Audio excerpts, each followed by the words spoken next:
Well, thank you very much for that warm welcome. It is a very strange experience because the last time I was here, I think it may have been 2005, and I remember I think we were looking at Ireland in 2030, if I remember right, Joe, wherever you are. And on that occasion, I wasn't exactly a bag of laughs in relation to the risks which we faced. But here I am now in a different capacity, obviously wearing a different hat, which I'm not sure how to put on actually at the moment because it's new. And I noticed as well that Carl made a point about silver linings and clouds there as he opened earlier on, and he was talking about this silver lining might be that everybody's interested in economics. I just want to point out that I did go around for quite a while saying during the Celtic Tiger that it was like a silver lining, but that behind every silver lining there was a cloud. But I earned my reputation. As I look at where we are right now, and Eamon made the point about there's no point becoming depressed or downbeat about where we're at now. Well, I'm not depressed or downbeat. I am mad as hell. I'm absolutely fed up to the back teeth hearing the same people say the same things that they've been saying for the last 10 years.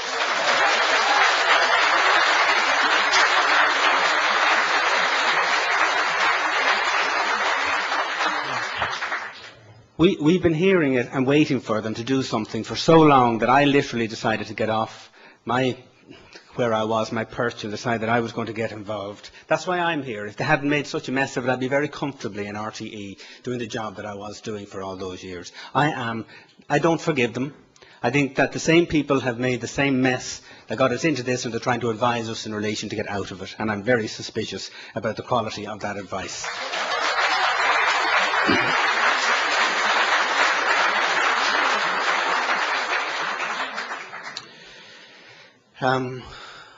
It's not easy getting out of where we're at now, and particularly in relation to the choices that we make and the choices that have to be made. And it's very clear that there is a kind of a consensus with regard to what needs to be done: fix the public finances, fix the banks, and reduce our wages and make ourselves all poor, and that somehow this is going to make everything better. What strikes me is that there are no people at the heart of that. You know, for many, many years when I was in RTE, I had to report on the economy and make a connection somehow between this dismal science and ordinary people. And all of the time what I remembered from the very beginning that one of the things, as a younger economist broadcasting, that I realised was that economists, there's no point talking to each other. Well, firstly, they disagree and they all think they're better than each other, I'll tell you that. And secondly, nobody's listening in the language that they speak. It doesn't make any sense to keep talking about such important issues in exclusive language. And the one thing which is missing from economics, and always has been missing from economics and from the textbook, is people. And that's us.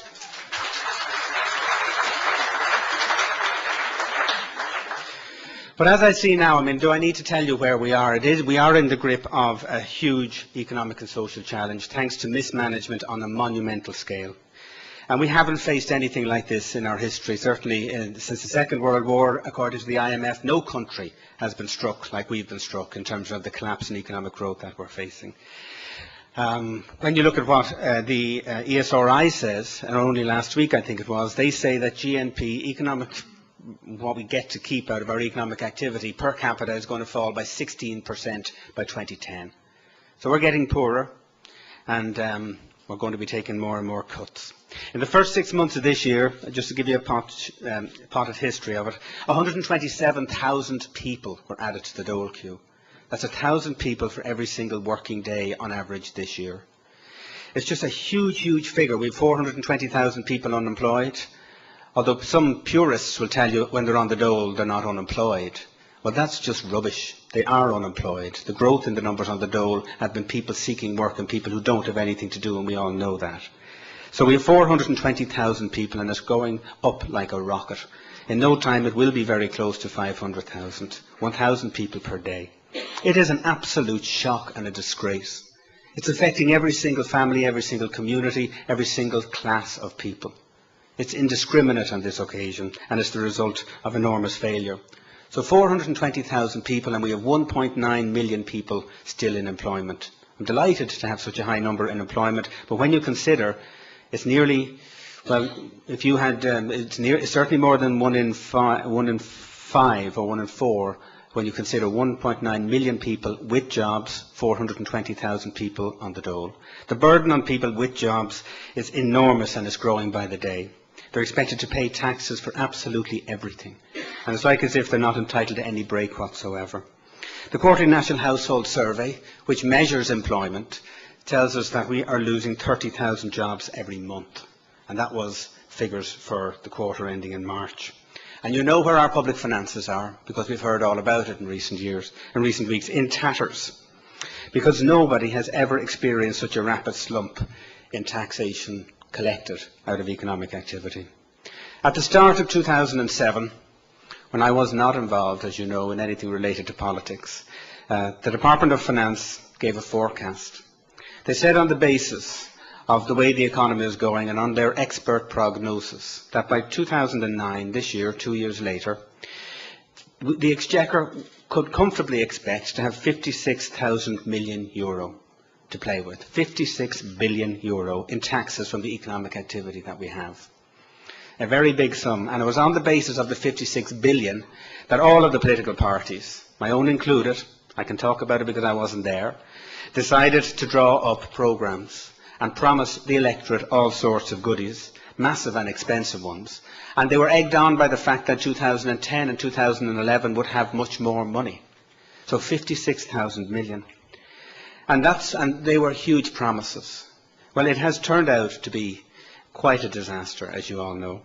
Were it not for the massive tax hikes in the two budgets that Minister Brian Lenihan brought in October and in April, the amount of taxes that would have been collected if you take away what he raised would have been 31 billion this year. That's the forecast. That's 45% short of what the Department of Finance and the experts there told us we could play with 2 years ago. That is a phenomenal shortage. It's huge.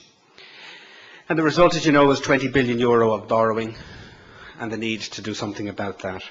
But the root cause of this fiscal collapse is the unbalanced nature of our economy and the unbalanced nature of the structure of our taxation system. And I won't go on about it, but we know the government got carried away on fair weather taxes, on the building boom, which is a great source of employment for everybody and a great source of hope and wealth and so on, but they were making money hand over fist.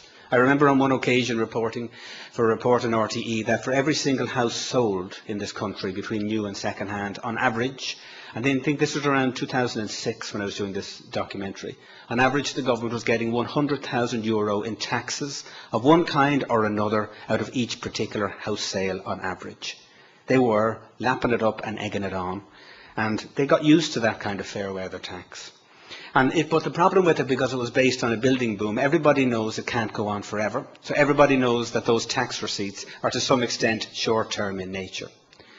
What they did in relation to the short-term revenue is they took it for granted that it would go on forever, and they made commitments which were extremely long. Very long-term, massive commitments. Pretty much like what the banks did. The banks borrowed short. They borrowed money over very short periods in the wholesale money market for, say, 1 month, 2 months, 3 months, or whatever was available, the cheapest money, and they lent it in mortgages for 20 years, assuming they could always go back and roll it over in the money markets, borrow short, lend long. Well, we did the same. The government did the same. They took fair weather taxes and they assumed that they would carry on forever, and we were caught the same way as the banks. Taxes on the average worker here were cut. As you know, we were the lowest in the whole industrialised world except Mexico and Korea. So everybody did benefit from the lower taxes. But it was never sustainable. The structure was wrong. It was obvious it was wrong. I went down repeatedly to the Department of Finance press briefings, and we frequently brought up the issue of the structure of the taxation system, and we were brushed aside. We were told that nothing to worry about. When we started to say, when you look at stamp duty, it's almost as much you're collecting there as from the whole corporate sector, that was nothing to worry about. Well, we're worried now. It was an irresponsible approach to the structure of the taxation system, and it went on for years by the same people who are going to cut our way out of it. Official figures will demonstrate for you just how badly the system is structured. Because if you look at the budget which was produced in April of this year, it will tell you something. It tells you that, well, firstly, the government now thought, or at least the Department of Finance thought at that stage, that economic growth, our activity, would fall by 7.75% this year. But it also said that we would, if they hadn't raised taxes, they would have had about 31 billion euro of taxes, as I mentioned earlier. The thing with the 31 billion of euro of taxes is that it's 27% lower than the amount of taxes collected in 2008. So for a 7.75% fall in economic activity, they were going to get 27% reduction in the taxes collected. 3.5 times, a multiple of 3.5 times the amount of taxes fell compared to economic growth. The structure was completely wrong. Has been wrong, has been designed wrong, they championed it, they poo-pooed anybody who said there was a problem with it, and now they're saying we have to pay the cost. Well, we do have to pay the cost. So savage cuts in public expenditure, further tax hikes are now inevitable, unfortunately. And the government, as we know, has promised our European partners that they're going to take 4 billion euro out of our pockets through the budget next year, in December. 4 billion again the following year, followed by 3.5 and 3 billion in the following 2 years. The whole point is to get by 2013 down to a point where we will have an exchequer or a general government borrowing to balance the books 1 year on that final year 2013, that the amount they'll have to borrow will be the equivalent of 3% of all of the economic activity that goes on. A 3% general government deficit. Because they think that that's good management, and it does. That makes some sense in terms of a traditional target in terms of Europe and in terms of the single currency. But the menu of likely cutbacks we saw last week from the report of the McCarthy Group is 5 billion euro, 17,500 jobs, and there are some people who say we should start right now and implement the whole lot of it. Now, those people didn't go knocking on doors like I did all around Dublin South for 4 weeks of an election campaign, because those people who want to just go ahead with it, I believe they don't understand fully what impact it will have on people.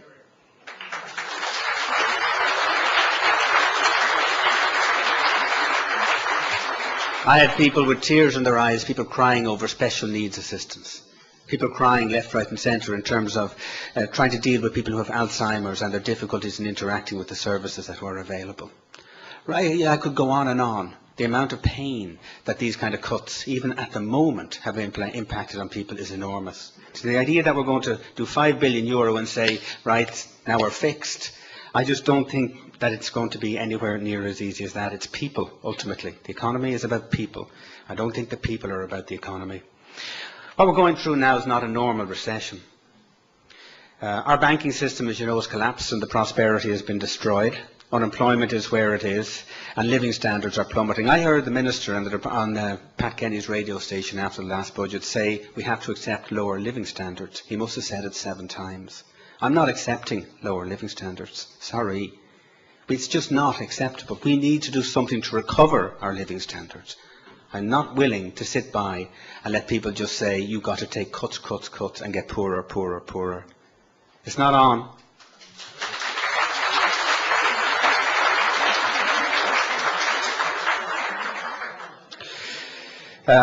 There's nothing but fear now and retrenchment among businesses and workers alike, and there isn't a lot of hope, if you ask me, been offered or been put forward by those in charge.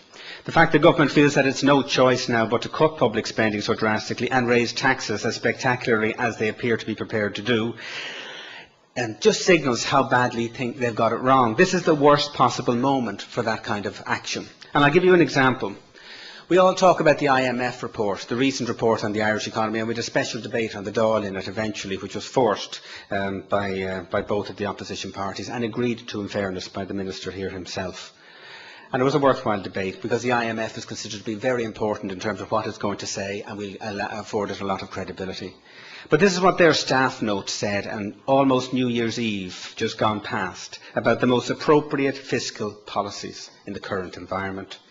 They said that the fiscal policies, and they were talking about dealing with the financial crisis and the difficulties we have, should be timely, large, lasting, contingent, collective and sustainable. They said they should be timely because the need for action is immediate.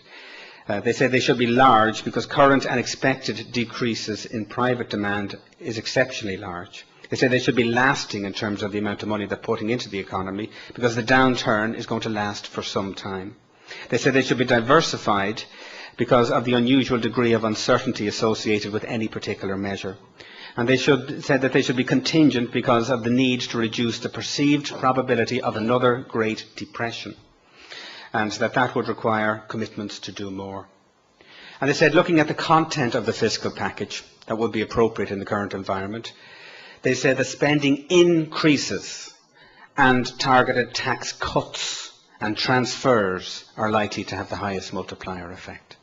Now you listen and consider what we're talking about and have been talking about here for a long time. On every front mentioned by the IMF in that note, our government and our policymakers are doing the exact opposite. If anything is a testament to massive failure, that is. Our hands are all now tied behind our back, and our head is wherever you wish to describe it, but certainly in the sand. It's a mistake, I believe, because this is a disaster. It is nothing short of an economic disaster we've been led into.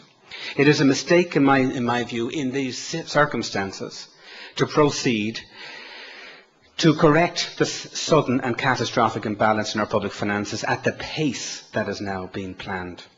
The government's objective is to bring that general government deficit down to 3% by 2013, and that's been forced upon us by the rules of Europe's single currency. It's called the Stability and Growth Pact.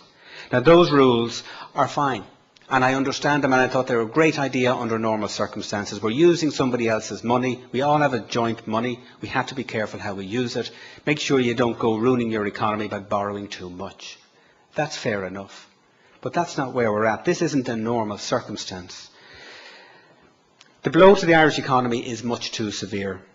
In the 1980s and throughout the 1990s, Ireland made huge efforts, and I remember reporting on them and working on them, and I used to work in the central bank and places like that, huge efforts to qualify for Europe's single currency. And the big debates were had about, we were going into this single currency, we'd be throwing away some of our policy instruments such as the currency, and we would become a region. And there were fears that in that economic union, which would be big, it would have Germany and France and Italy. In those days we were afraid of those guys, that all of the economic activity would be sucked out of Ireland and sucked out of peripheral countries and basically migrate to Europe, where there were bigger profits to be had. As a result, we had regional policies. And you'll remember we used to be Objective 1, you might still be in Donegal, Objective 2, for structural policies.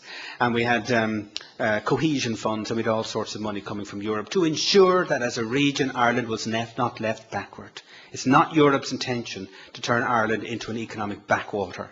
In 1988, Maurice Doyle, who was the governor of the central bank, I remember there was a controversial speech which he was responsible for. He spoke about the idea of a rust belt, the idea that Ireland could become a backwater. I think the term he used was the Appalachia of Europe. And nobody wanted it. Europe doesn't want it. It's not intended. But that's where we're heading if we keep going on this front. And Europe does not intend Ireland to be a burden again. We'd be back with a begging bowl if we impoverish ourselves with a view to trying to be too upright in terms of reaching a 3% deficit by some fake deadline of 2013. This is an extraordinary period we're living through, and we need to stand up to the people who are trying to push us into that corner so that we can have the choices that we need to have to put people first.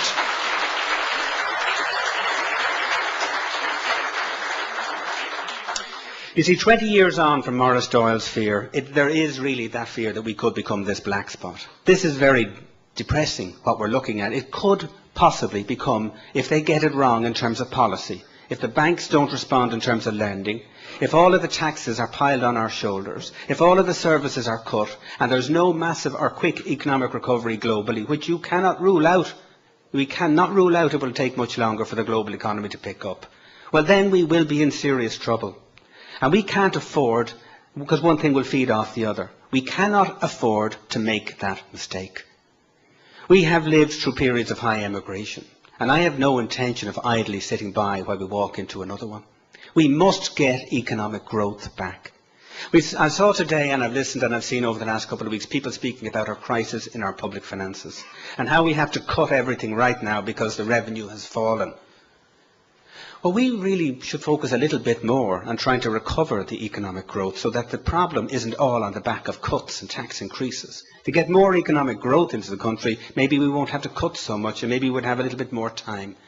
Now, obviously, the global economy needs to pick up, but we need to do a little bit more ourselves. The best cure is robust economic growth.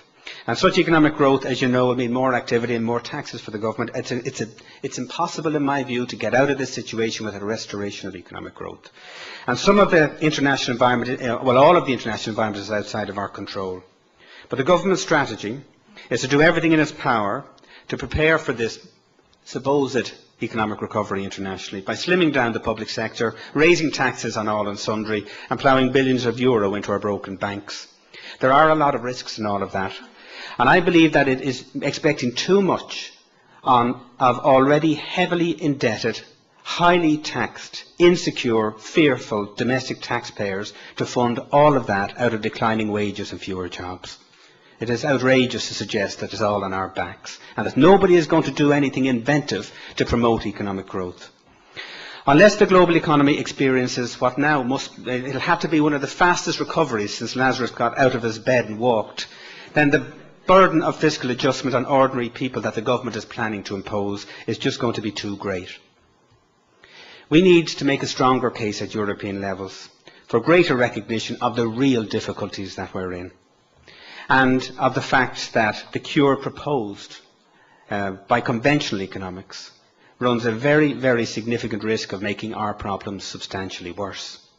What is so sacred, does anybody know, about having a general government deficit of 3% by 2013? Can anybody really put their hand on the heart and say why that's really critical right now?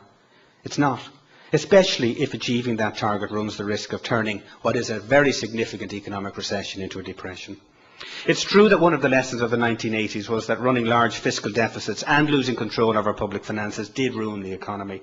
And it's true that cheaper public sector would reduce the burden on the productive sector of our economy. It could also contribute to lower taxes than we otherwise might have. And if we get all of those things, that would help improve competitiveness. But timing is absolutely critical. Timing is important.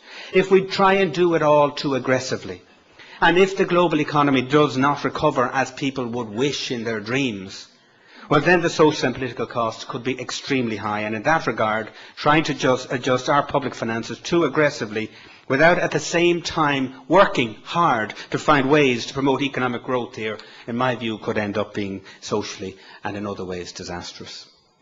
But the need for correction in the public finances is not the only area in which we are risk paying an extremely high price for irresponsibility.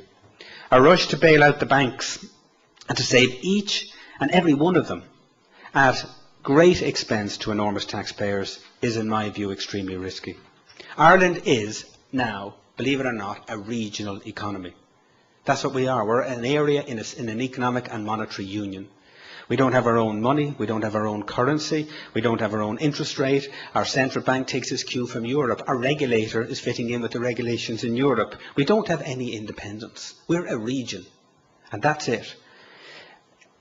We've entered that new monetary world for 10 years, but it strikes me that the mindset in terms of policy behind the scenes in some of the areas in the public sector is still stuck in that last century. Why would any region in a big economic and monetary union feel that it is absolutely imperative to save every single bank in its region and to pile the cost of that saving and those bailouts onto the backs of ordinary taxpayer? It defies logic. Banks go bust everywhere, quite regularly, even in the United States. Why does our government think that all Irish banks, irrespective of the cost, must be saved? The Taoiseach has recently said that he'd be standing there with a chequebook to save any Irish bank. At least that's the quotation. I think that is absolutely barmy. Why? At the height of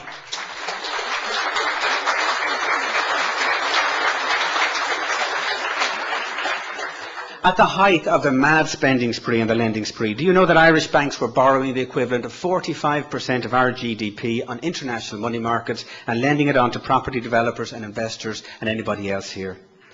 Any bank could have done that. They don't have to be Irish.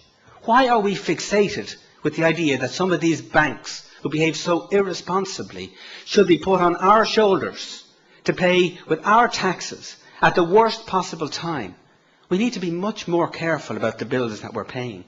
Last September, the government gave what was the most generous guarantee that any government has ever given to a banking sector in the face of a crisis. Now, in fairness, they will tell you that they had good reasons to do it. And I can't argue because I wasn't there. And it was a very, very difficult time. But the guarantee promised that us and you, Irish taxpayers, would refund all deposits in Irish banks if those deposits were lost due to a bank failure. And it also promised that us, ordinary taxpayers, would pick up the bill for any defaults on any money loaned to an Irish bank by any other bank or investors, including subordinated debt and bond investors. That guarantee was to last for 2 years till 2010. At the time, that guarantee was portrayed by the government as being essential in order to ensure a regular supply of liquidity to the banking system and save it. And it was all done behind closed doors, and we've no idea what debates took place because they're secret. But that guarantee is far too generous. No other country anywhere gave as much. Irish taxpayers are now far too exposed to the losses in relation to the banking system, which you cannot trust. They're quite capable of lying. They're quite capable of taking 7 billion in borrowings and presenting it as a deposit. I don't trust a single one of them, and I never will.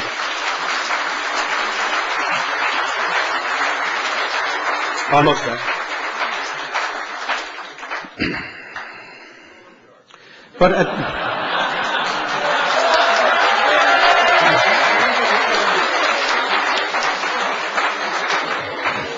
in the meantime,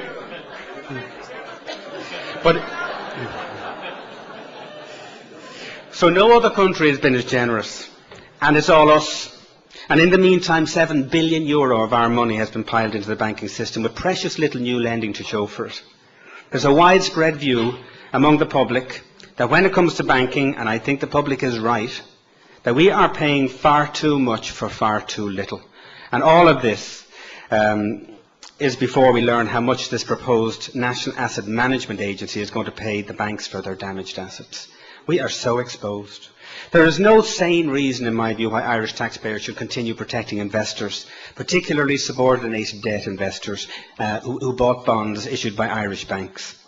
Those investors are private risk takers, and they should be made to live with the consequences of the risks that they've taken. There's €18 billion.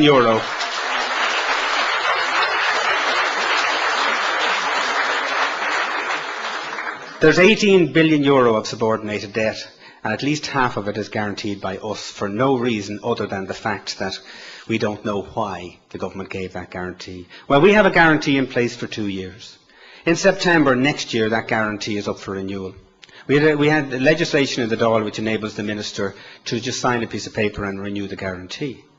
But I believe very strongly that in September next year, we need to redraw that guarantee.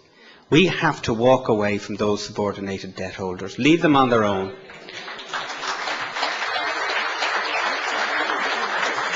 It shouldn't preclude, I think that we have to tell them that their guarantee is up, and that shouldn't preclude the government from the normal use of that guarantee for the wholesale borrowing of Irish banks if it's needed.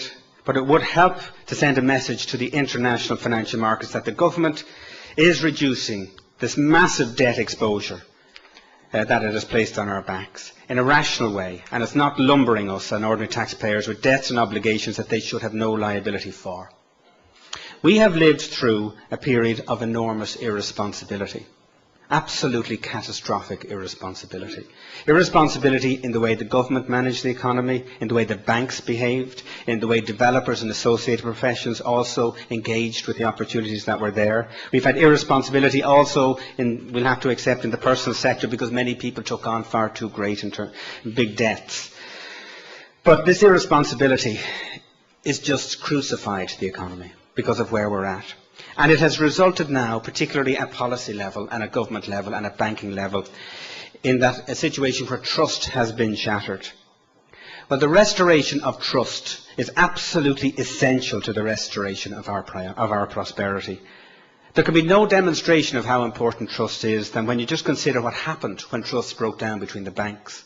When they didn't trust each other, they wouldn't lend to each other. When they wouldn't lend to each other, the whole stock market collapsed and bank shares were wiped out 95% of their value and everything else went with it. Trust is the glue that keeps prosperity together.